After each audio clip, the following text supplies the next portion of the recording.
रात्रीचे 12 वाजले होते. मी बाहेर सोफ्यावर झोपलो होतो. मग मध्यरात्रीला आंटीच्या रूममधून काहीतरी वेगळा आवाज माझ्या कानी येऊ लागला. म्हणून आंटी काय करत आहे ते पाहण्यासाठी मी त्यांच्या रूम जवळ गेलो. पण आंटीचं चित्र पाहून मी चकित झालो. कारण आंटी या एवढ्या रात्री आपल्या आतल्या कपड्यांवर बेडवर झोपून मोबाईल हातात घेऊन त्यात काहीतरी व्हिडिओ पाहत होत्या आणि स्वतःच्या शरीरावर वेगवेगळ्या चाळे करून स्वतःला शांत करत होत्या. त्यांच्या रूममध्ये 0 बल्ब लावला होता, पण त्या लाईटमुळे आंटी मला स्पष्ट दिसत होत्या. काही वेळापर्यंत मी बाहेरच उभा राहून आंटीला पाहत होतो. पण मला सर्दी आणि कफ जास्त झाल्यामुळे त्याच वेळेस अचानक खोकला आला आणि आंटी घाबरून जागेवर उठून बसल्या. मग त्या क्षणी आम्हा दोघांच्या नजरा एकमेकांना भेटल्या आणि आंटी मला म्हणाल्या, विजय, तुम यहाँ मेरे पास आओ, मुझे तुमसे कुछ बातें करनी है. त्या क्षणी आंटीने रूमचा लाईट ऑन केला आणि आंटीचं समोरचं दृश्य पाहून मी माझे भानच हरपलो. जेवढी आंटी बाहेरून सुंदर दिसत होती त्यापेक्षा अधिक पटीने ती आतूनही सुंदर होती. त्या तिच्या आतल्या कपड्यामध्ये एखाद्या अप्सऱ्यासारख्या दिसत होत्या. माझे नाव विजय. मी इंजिनिअरिंगचं शिक्षण करण्यासाठी मुंबईमध्ये खूप चांगल्या कॉलेजला ऍडमिशन घेतलं होतं. पण माझ्या घरच्यांची परिस्थिती ही नॉर्मल असल्या कारणाने एवढी फी आणि हॉस्टेलचा खर्च उचलणं माझ्या घरच्यांना झेपत नव्हते. म्हणून कॉलेजजवळच एक सिंगल खोली आम्ही 2 मित्रांनी भाड्याने घेतली. आमच्या रूमचे भाडे हे महिन्याला 3000 रुपये इतकं होतं आणि आमची घर मालकीण ही पर राज्यातील राहणारी होती, पण ती डॉक्टर होती. तिचं क्लिनिक ही तिच्या घरातच होता. ती घरात एकटी जायची कारण तिचा नवऱ्याचा काही वर्षापूर्वी मृत्यू झाला होता आणि तिला एक मुलगी होती. ती शिक्षणासाठी बाहेर राहत होत्या. कॉलेज संपल्यानंतर आमच्या घर मालकीण बाईचा पट होती की घरातली छोटी मोठी काम ही आम्हालाच करावी लागेल. म्हणजेच बाहेरून काही किराणा व भाजीपाला आणावा लागायचा. म्हणून ती बाई आमच्याकडून घरभाडेही कमी घ्यायची. आम्ही दोघं मित्रापैकी एक दिवस त्याचा आणि एक दिवस माझा अशी आम्ही काम वाटून घेतलेले होते. आमच्या कॉलेजची वेळ ही सकाळी 10 ते संध्याकाळी 4 अशी असायची. मग एक दिवशी आम्ही दोघे मित्र कॉलेजमधून घरी येताना आमची घर मालकीण म्हणाली. आम्ही तिला प्रेमाने आंटी म्हणायचो कारण तिला मराठी बोलायला थोडा त्रास वाटायचा. म्हणून ती आमच्या जवळ हिंदीतच बोलायची. अरे अजय, इधर आओ. मग माझा मित्र वरती रूम मध्ये गेला आणि मी आंटी जवळून येऊन त्यांना म्हणालो, बोलो आंटी, कुछ बाहर से लाना था क्या? तेव्हा आंटी मला म्हणाल्या, विजय, हमारे गांव वाले बैंक में मेरा खाता है और मेरा अकाउंट में कुछ इश्यू चल रहा है, इसलिए मुझे अर्जेंट वहाँ जाना है. 2 दिन के लिए तुम मेरे साथ आ सकते हो क्या? मैंने जाने का भी और आने का भी रिजर्वेशन कर लिया है. काही वेळ मी विचार करू लागलो. कॉलेज पढून मी आंटी सोबत कसा काय त्यांच्या गावी जाऊ शकतो. पण ती बिचारी एकटीही कशी जाणार? सर्दी पण खूप वाढलेली आहे. जर रस्त्यात तिच्यासोबत काही झालं तर 2 दिवसाची गोष्ट आहे, लगेच यायचं आहे. आपल्याला तिचं मतदान झाल्यावर मग मीही पूर्ण विचार करून आंटीला हो म्हणालो. ठीक है आंटी, कब निकलना है हमें? तेव्हा ती आंटी म्हणाली, कल शाम को ही जाना है, 2 दिन बाद लौट आएंगे, उसी दिन शाम को वहां से निकलना है. आमची घर मालकीण दिसायला खूपच सुंदर होती, पण तिच्याबद्दल माझ्या मनात काहीही नव्हते. पण तिच्या शरीराच्या फिटनेसवरून 30 वर्षाची बाई वाटायची. मग मी आंटीशी बोलून माझ्या रूमवर आलो. आमचा रूम हा आंटीचा घरचा हॉल होता. मग संध्याकाळच्या वेळेस मी जेव्हा पिण्याच्या पाण्याचा जार घेण्यासाठी खाली आलो त्याच वेळेस एक यंग मुलगा क्लिनिक मध्ये न घुसता तो डायरेक्ट आंटीच्या घरात गेला. मग मी पण त्याच्या मागे गेलो आणि गुपचूप भिंतीच्या आडोशाला लपून तो काय करतोय ते पाहू लागलो. तो मुलगा कपाटावर गोळा केलेले सर्व धुतलेले कपडे आपल्या बॅग मध्ये ठेवत होता आणि त्याच वेळेस आंटीचे आतले कपडे त्याने हातात पकडून सोफ्यावर ठेवले. मग काही वेळाने तो मुलगा ते कपडे घेऊन बाहेर निघाला आणि मी आंटीच्या घराच्या आत शिरलो. घरात कोणीही दिसत नव्हते. त्याच वेळेस माझे लक्ष त्या कपड्यांकडे गेले. ते कपडे खूपच वेगळे वाटत होते कारण या अगोदर असे कपडे मी इतक्या जवळून माझ्या आयुष्यात कधीही पाहिले नव्हते. म्हणून त्यांना एकदा तरी स्पर्श करण्याची इच्छा माझ्या मनात निर्माण झाली. पण मनात भीती वाटत होती. जर मी हे कपडे हातात घेतले आणि त्याच वेळेस आंटीने मला पाहिले तर. आणि तशीच झाली. तितक्यातच आंटी हे बाथरूममधून बाहेर आल्या आणि त्यांनी मला त्यांचे कपडे माझ्या हातात धरून मी काय करत होतो ते पाहिले. तेव्हा आंटी मला म्हणाल्या, तुम यहाँ क्या कर रहे हो? त्यावर मी आंटीला म्हणालो, आंटी वो कपड़े वाला घर में घुसकर कपड़े ले रहा था, मुझे पता नहीं था कि वो कपड़े लेने रोज आता है. तेव्हा आंटी मला म्हणाली, मगर तुम्हारे हाथों में क्या था जो मैं आने से पहले ही तुमने सोफे पर फेक दिया. मग आंटी माझ्याजवळ येऊन सोफ्यावर ठेवलेले कपडे पाहू लागली आणि मला म्हणाली, यह मेरे पर्सनल कपड़े है, इसको तुम कैसे हाथों में पकड़ कर देख सकते हो. मगर आंटी, मैं खाली चेक कर रहा था उस लड़की ने कौन से कपड़े निकाल कर ले जा रहा था. त्यावर आंटी सांगू लागली, यह कपड़े ऐसे होते हैं जिन्हें हर औरत अपने कपड़ों में छुपा कर रखती है, और हाँ, कल शाम को रेडी रहना, हमें निकलना भी है. एवढे बोलून मी त्या ठिकाणाहून पाणी भरण्यासाठी निघालो. दुसऱ्या दिवशी संध्याकाळी मला व आंटीला बिहार जाण्यासाठी ट्रेन पकडायची होती. म्हणून मी लवकर तयार होऊन आंटीच्या घरात न जाता बाहेरच त्यांना आवाज देऊन त्यांची वाट पाहू लागलो. थोड्याच वेळाने आंटीही तयार होऊन बाहेर आल्या. त्यावेळेस त्याने पंजाबी ड्रेस घातला होता. त्या खूपच सुंदर दिसत होते. त्यानंतर मी त्यांच्या हातातून बॅग घेतल्या आणि सरळ कॅब बुक करून आम्ही रेल्वे स्टेशनवर आलो. तेव्हा आंटी मला म्हणाली, अरे विजय, यह एक सीट अपनी कन्फर्म नहीं हुई है, थोड़ा चेक कर लो. टिकट निकालते वक्त उन्होंने कहा था कि कन्फर्म हो जाएगी. मी तिकीट घेऊन ट्रेन चार्ट चेक करू लागलो. अजूनही माझी सीट कन्फर्म झाली नव्हती आणि आंटीची सीट ही अगदी वरची होती. मग थोड्याच वेळात आमची गाडी ही प्लॅटफॉर्मवर आली आणि मी व आंटी सामान घेऊन ट्रेनमध्ये चढलो. रिझर्वेशन ही AC मध्ये असल्यामुळे खूप थंडी वाजत होती. आता संध्याकाळचे 7:30 वाजले होते. सामान ठेवून आम्ही आमच्या जागेवर बसलो. पण त्या डब्यात बिना रिझर्वेशनवाला पॅसेंजर बसू शकत नव्हता. म्हणून टीटीने मला जनरल डब्यात जायला सांगितले. पण आंटीने टीटी समोर खूप विनवण्या केल्यामुळे मला त्याने काही पैसे घेऊन त्याच ठिकाणी बसायला सांगितले. आता रात्रीचे 11 वाजले होते. मलाही खूप झोप लागत होती. खालचे सर्व पॅसेंजर आपापल्या जागेवर झोपले होते. माझे डोळे बसून लागलेले पाहून आंटी मला म्हणाली, अजय, तुम मेरी ऊपर वाली सीट पर जाकर सो जाओ, मैं यही बैठती हूँ. तेव्हा मी आंटीला म्हणालो, आंटी आप सो जाओ, मैं यहाँ बैठते हूँ. मग काही वेळानंतर आंटीलाही झोप येत असल्यामुळे त्यांनी त्या शीटवर जाऊन झोपल्या. मग रात्रीच्या 1 वाजेला जेव्हा आंटीचे डोळे उघडले तेव्हा मी बेडते टाकून खाली झोपलो होतो. तेव्हा आंटी खाली उतरून मला उठवून म्हणाली, विजय, इतनी ठंडी में तुम नीचे क्यों सो रहे हो? तुम्हें जुकाम हो जाएगा और तुम बीमार भी पड़ सकते हो. तुम ऊपर मेरे साथ ही सो जाओ. मग मी आंटीला म्हणालो, मगर आंटी, एक ही सीट पर हम दोनों कैसे सो सकते? तेव्हा आंटी मला म्हणाली, हम एडजस्ट करके सो जाएंगे, मगर तुम ऐसे नीचे मत जाओ, यह मुझे अच्छा नहीं लग रहा है. मग मी आंटीचे म्हणणे ऐकून त्यांच्यासोबत वर झोपण्यासाठी चढलो. अगोदर आंटी झोपल्या आणि त्यांच्या चेहऱ्याकडे पाय करून मी झोपलो. आता आंटीचे पाय माझ्या चेहऱ्याकडे होते आणि आम्ही एकच चादर दोघांनी मिळून ओढली. पूर्ण रात्रभर मला झोपच लागली नाही, कारण माझ्या असा प्रवास करण्याचा हा पहिलाच प्रसंग होता आणि ते पण एक सुंदर आंटी शेजारी सोबत. कशी तरी पूर्ण रात्र मी जागी राहून काढली आणि सकाळी 10 वाजेला आम्ही रेल्वे स्टेशनवर येऊन पोहोचलो.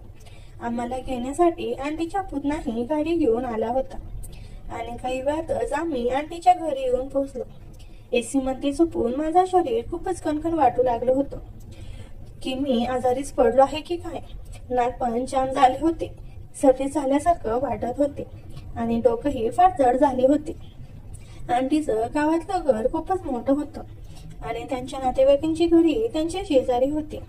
घरात आल्या आल्या मला खूप शिंका येऊ लागल्या. तेव्हा आंटी मला म्हणाल्या, विजय, तुम्हें शायद बहुत ज्यादा जुकाम हो गया है, तुम थोड़ा देर आराम करो, बाद में तयार हो जाना. मी आंटीला हो म्हणून बेडवर पडून राहिलो. मग त्या ठिकाणीही मला झोप लागत नव्हती.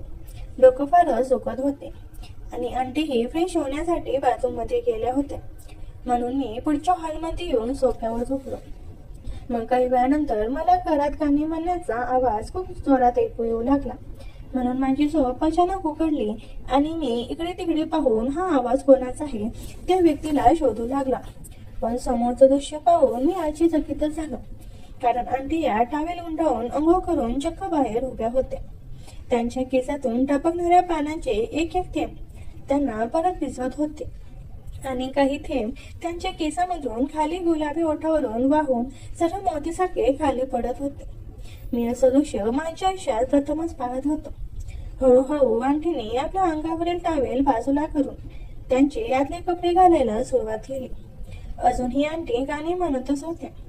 मग 5 मिनिटांनंतर त्यांनी एक सुंदरशी साडी घालून त्या पूर्णपणे तयार झाल्या आणि टॉवेलने केस कोरडे करत त्या मला पाहण्यासाठी बेडरूम मध्ये गेल्या. पण मी त्यांना त्या ठिकाणी दिसलो नाही, म्हणून त्या परत हॉलमध्ये आल्या आणि त्याच वेळेस मी पण झोपण्याचे नाटक करून पायात पाय घालून सोफ्यावर पडून राहिलो.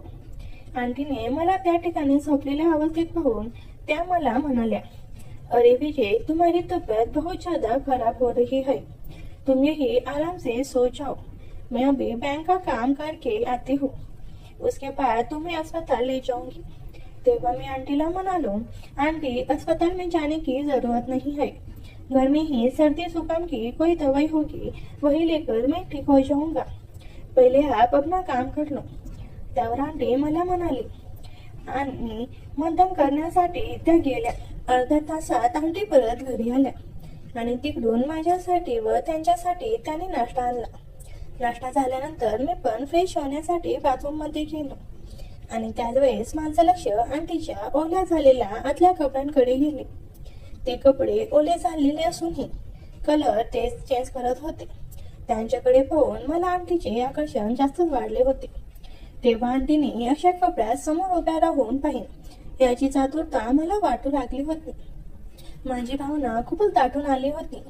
मी खूप कंट्रोल करत होतो, पण दम निघत नव्हता.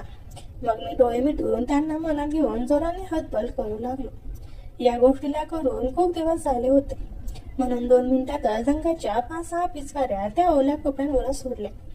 मन अजून पण शांत झाला नव्हता, पण मी भावनेला शांत करत काही वेळाने मी तयार होऊन बाजूमधून बाहेर आलो. तेव्हा आंटी या खुर्चीवर बसून मोबाईल पाहत होत्या आणि त्या मला म्हणाल्या, अरे विजय, यह सर्दी की टैबलेट है, इसे फ्रेश होकर ले लो, अच्छे लगेगा तुम्हें. मग मी तयार होऊन आल्यानंतर सगळ्यात अगोदर गोळी घेतली आणि आंटी समोरच्या सोफ्यावर येऊन बसलं. अर्ध्या तासानंतर माझ्या शरीरात अजून एक वेगळाच बदल घडायला सुरुवात झाली. शरीरात एकदम ऊर्जा आल्यासारखं वाटत होते, म्हणून काहीतरी वेगळं करण्याची इच्छा मनात जागृत होत होती आणि वारंवार मला बाथरूम लागत होती. ही अशी कोणती गोळी आंटीने मला दिली होती काहीच कळत नव्हते. मग एकदम माझा जीवही घाबरायला लागला, अंगही तापायला लागलं आणि माझी तेही आता कंट्रोल होत नव्हती. मी सोफ्यावर ठेवलेली लहान उशी हातात धरून माझ्या त्या ठिकाणी ठेवली आणि आंटीला म्हणालो, आंटी, आपने मुझे कौन सी गोली देती है, सब कुछ अलग ही हो रहा है. तेव्हा आंटी मला म्हणाली की, क्या हो रहा है तुम्हें, और तुम इसे तकिया लगा कर क्यों बैठे हो, कुछ हुआ है क्या तुम्हें, और कुछ चाहिए क्या. तेव्हा मी आंटीला म्हणालो, सब कुछ हो रहा है मेरे शरीर में, कहाँ से लाई थी आप यह गोली. तेव्हा आंटी मला म्हणाली, मैंने अपने भतीजे से मंगवाई थी. माझ्याने आता कंट्रोल होत नव्हते, म्हणून मी उशी त्या ठिकाणी लावून बेडरूम मध्ये जाऊन झोपून राहिलो. तेव्हा आंटी बेडरूम मध्ये आली आणि मी त्या ठिकाणी लावलेली उशी ती बाजूला करू लागली. तेव्हा मी आंटीला नाही म्हणत होतो, आंटी, ऐसे तकिया बाजू मत हटाओ, मुझे बाद में बहुत शर्म आएगी. मग आंटी मला सांगू लागली, अरे मुझे दिखाओ तो सही तुम्हें कैसी कौन सी तकलीफ हो रही है, और मेरे भतीजे ने तुम्हें ऐसी कौन सी गोली ला के दी है. मी आंटीला नाही म्हणत असतानाही त्याने ती उशी जोराने ओढून घेतली. तेव्हा त्याचं लक्ष माझ्या त्या ठिकाणी गेले. मग आंटीने तोंडावर हात ठेवला आणि त्या मला म्हणाल्या, अरे विजय, सच में तुमने जो काम की जगह गलती से उसने अलग ही गोली दे दी है, मुझे जाकर देखना पडेगा. तेव्हा आंटी डस्टबिनमध्ये फेकलेल्या त्या गोळीचा रॅपर पाहण्यासाठी गेल्या आणि त्या गोळीचा रॅपर पाहून आंटी चकितच झाल्या, कारण ती गोळी सर्दीची नसून पावरची गोळी होती. आंटीच्या डोळ्यासमोर सतत माझे चित्र फिरत होते, कारण त्यांनाही त्यांच्या नवऱ्याकडून कोणताच आनंद मिळाला नव्हता. असेही ते या जगात नव्हते, म्हणून माझी ते पाहून आंटीला सतत त्याची आठवण येऊ लागली होती. पण इकडे माझी कंडिशन वेगळीच होती. मला या सिच्युएशन मध्ये कुणीतरी आनंद देणारा हवा होता आणि ती उशी मी त्याच ठिकाणी ठेवून दिवसभर घरात तिकडे तिकडे हिंडत होतो. मग रात्रीचे जेवण झाल्यानंतर मी सोप्यावर लवकर झोपण्याचा प्रयत्न करू लागलो, कारण त्यामुळे गोळीचा असर जेवढा लवकर कमी होईल तेवढं माझ्यासाठी बरं होणार होतं. आणि आंटीही आपल्या बेडरूम मध्ये झोपण्यासाठी गेल्या होत्या. बरोबर 1 वाजेच्या सुमारास कुणीतरी माझ्या पायाला स्पर्श करण्याचा भास मला झाला. त्यावेळेस मला वाटले की माझ्या पायावर ठेवलेली उशीही खाली सरकली असावी, म्हणून मी परत झोपून राहिलो. पण काही वेळानंतर तो स्पर्श मला माझ्या शरीरासाठी एक गुदगुल्यासारखा वाटला. ज्यावेळेस मला वाटले की माझ्या अंगावर उंदीरच धावत असावा, म्हणून मी फटक्यात उठून माझ्या जागेवर बसून राहिलो. घरात सर्वत्र अंधार होता, कुणीही दिसत नव्हतं. पण जेव्हा मी माझे डोळे चोळून माझ्या पायाकडे पाहिले तेव्हा मला त्या ठिकाणी आंटी बसलेल्या दिसल्या. आंटी या लाल कलरच्या गाऊनवर होत्या, तोही ट्रान्सपरंट आणि जाळीदार होता. मग मी आंटीला म्हणालो, आंटी आप यहाँ इतनी रात को मेरे पेट के पास क्यों बैठी हो, कुछ बताना चाहती हो क्या? तेव्हा आंटी मला म्हणाल्या, विजय मेरी वजह से तुम्हें बहुत ज्यादा तकलीफ हो गई है, अब कैसे ही तुम्हारी तबीयत? तेव्हा मी आंटीला म्हणालो, मेरी तबीयत सुबह जैसी वैसी ही है, अभी भी मुझे तकिया हटाने में बहुत शर्म आ रही है. मग आंटी मला सांगू लागली, मैं तुम्हारी यह तकिया वाली प्रॉब्लम सॉल्व कर सकती हूँ. मैं भी बहुत दिनों से मेरे पति के प्यार के लिए तरस चुकी हूँ. जब से वह मुझे छोड़कर गए हैं, तब से आज तक मैंने तुम्हारा वो देखा, तब मुझे उनकी याद आ रही है.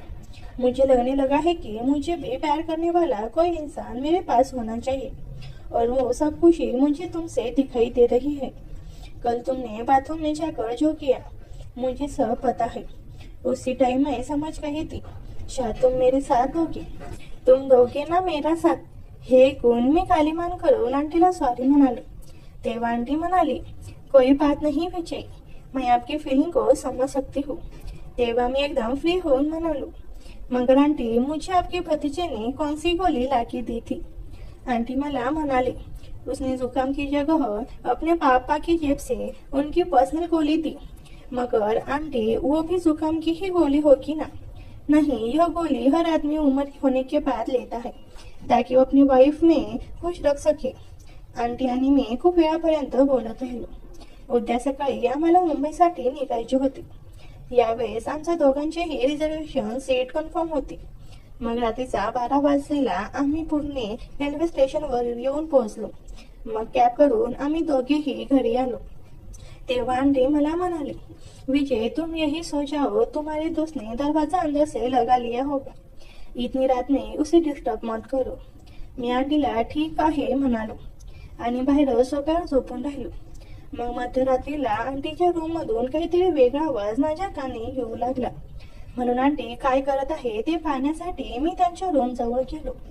पण आंटीचं चित्र पाहून मी चकितच झालो, कारण आंटी या एवढ्या रात्री आपल्या आतल्या कपड्यांवर बेडवर झोपून मोबाईल हातात घेऊन त्यात काहीतरी व्हिडिओ पाहत होत्या आणि स्वतःच्या शरीरावर वेगवेगळ्या चाळे करून स्वतःला शांत करत होत्या.